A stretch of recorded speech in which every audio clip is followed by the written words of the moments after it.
You found a home in Ventura County that checks every box. Great price, good neighborhood, solid square footage. But what if I told you that before you even unpack that first single box, that great deal could be draining hundreds of dollars out of your pocket every single month, and it's a cost you never saw coming. In this video, I'm going to break down 5 specific types of homes in Ventura County that you should never buy. Not because they look bad, but because the financial traps buried inside of them, for most buyers, and let's be honest, most agents, it's completely missed until it's too late. Stay with me because number 2 has killed more purchasing power in this county than almost anything I've seen in my career. Number 1 is homes in a high fire severity zone. CAL FIRE designates large chunks of Ventura County as high or very high severity zones with fire. And what does this mean? Well, it means that when you go to your insurance provider and you try to get homeowners insurance on this, you may not even qualify because a lot of these property or insurance companies that will not even cover these types of properties just because the risk is so high in Southern California. And so what are your options? Well, your option is basically to go back and go to the FAIR plan, which is the California kind of last option plan. And those policies can cost you upwards of $5,000, $6,000 a year. And they're not even complete insurance policies. They actually, you still would need to go get a, theft and liability coverage as well. And that's additional cost. Right? So when you're buying these properties and you look at this property up on a hill and it seems like it's a great deal, well, maybe it's because they can't get insurance on that property. That doesn't mean that you can't. It just means you're going to have to pay a lot of money to do it. And so just to be aware of that. If you're, doing it with cash, it's a lot easier because it's not all of a sudden the insurance company knows that they have a lot less liability, right? Now, number 2 is properties with active Mello-Roos taxes. Whew, cat. And what is Mello-Roos? Mello-Roos is a special excise tax that was put together by 2 politicians, Mello and Roos, oddly enough.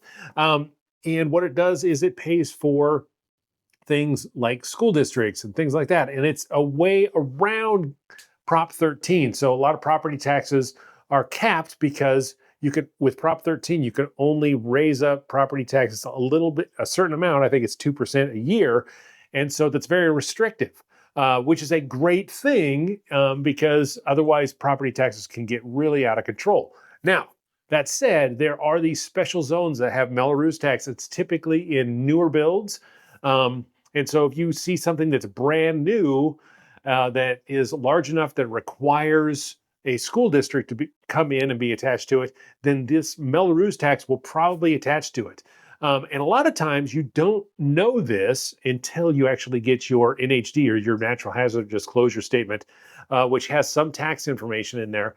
And so if your agent doesn't know this up front, try to find out. A lot of times just standard Zillow searches don't bring this kind of information up.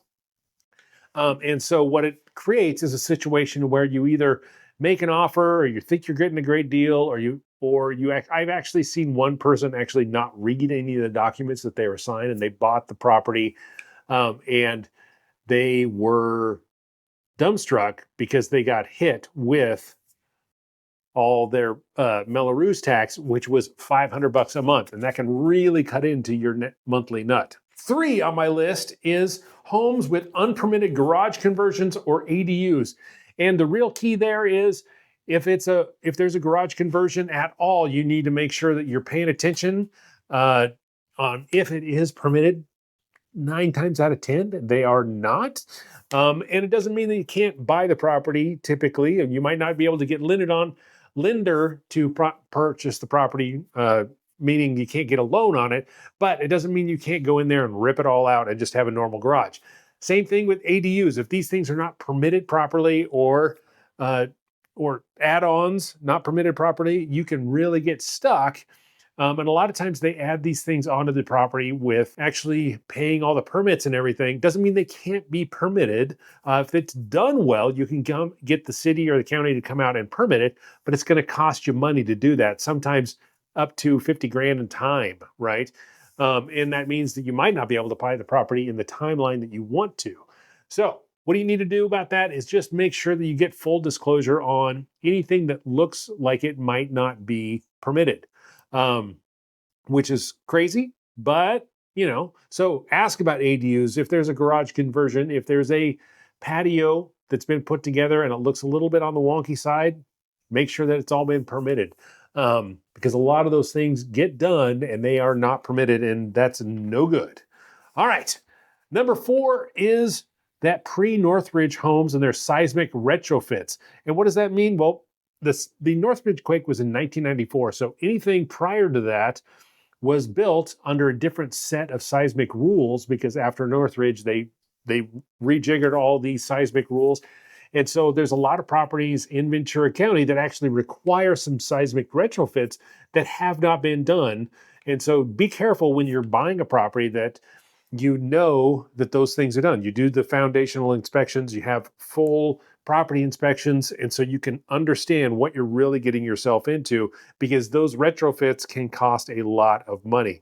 And it's obviously, if you're from Southern California, you're kind of used to earthquakes, but legislatively wise, you can get really wrapped into a lot of costs, because they'll end up just charging you to do all these retrofits if the property has not been built after, let's say, 1995 or whatever. So keep that in mind. It doesn't mean you're going to have this problem on every single property you look at, but it is something that can pop up.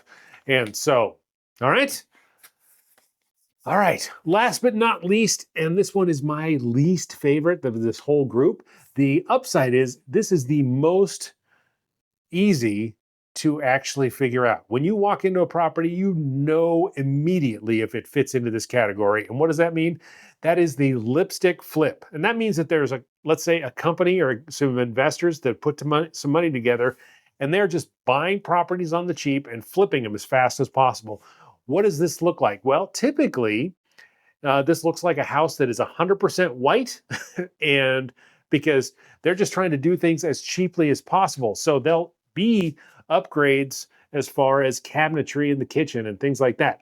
Typically, they don't do a lot of remodeling, so everything's in the exact same positioning, but they've painted all the cabinets and they've painted the hallways. And typically, everything is very, very white.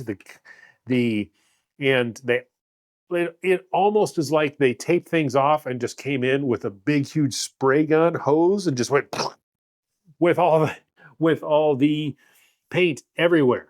And so what does that mean? Well, that means that a lot of the upgrades or fixes are a little bit on the shoddy side, maybe not as quality as you might want if you were building or doing this work yourself in your own home.